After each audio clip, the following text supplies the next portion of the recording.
Digital circuits లో fan in and fan out అంటే ఏంటో తెలుసుకుందాం. రీల్ ని ఎండ్ వరకు చూడండి.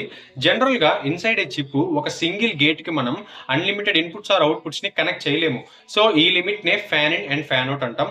అసలు ఫ్యాన్ ఇన్ అంటే ఏంది అంటే, ఫ్యాన్ ఇన్ అంటే ఒక గేట్ ఎన్ని ఇన్పుట్స్ ని తీసుకుంటుంది అని.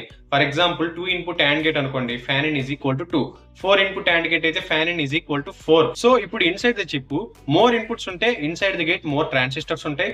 మోర్ ట్రాన్సిస్టర్స్ ఉంటే మోర్ కెపాసిటెన్స్ కూడా ఉంటుంది. సో దీని వల్ల గేట్ బికమ్స్ స్లో. అందుకనే మనం వెరీ లార్జ్ ఫ్యాన్ ఇన్స్ ని యూజ్ చేసుకోకుండా స్మాలర్ గేట్స్ గా వాటిని బ్రేక్ చేస్తాం. Next fan out.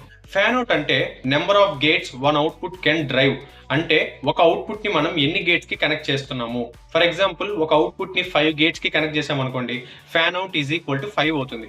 ఇప్పుడు ఇన్సైడ్ ద చిప్ మనం ప్రతి ఒక్క ఇన్పుట్ ని ఒక లోడ్ కి కనెక్ట్ చేస్తాం, లైక్ కెపాసిటెన్స్. సో దీని వల్ల ఇప్పుడు అవుట్పుట్ అన్నిటిని ఛార్జ్ చేస్తుంది. దీని వల్ల కొంచెం స్లో అవుతుంది, డిలే ఇంక్రీజ్ అవుతుంది, పవర్ కూడా ఇంక్రీజ్ అవుతుంది. సో ఒకవేళ మనం హై ఫ్యాన్ అవుట్స్ ని యూజ్ చేసుకుంటే సర్క్యూట్ విల్ ఫెయిల్. సో ఇప్పుడు రియాలిటీలో ఈ లిమిటేషన్ జస్ట్ థియరీ మాత్రమే కాదు, it's capacitance and delay in silicon.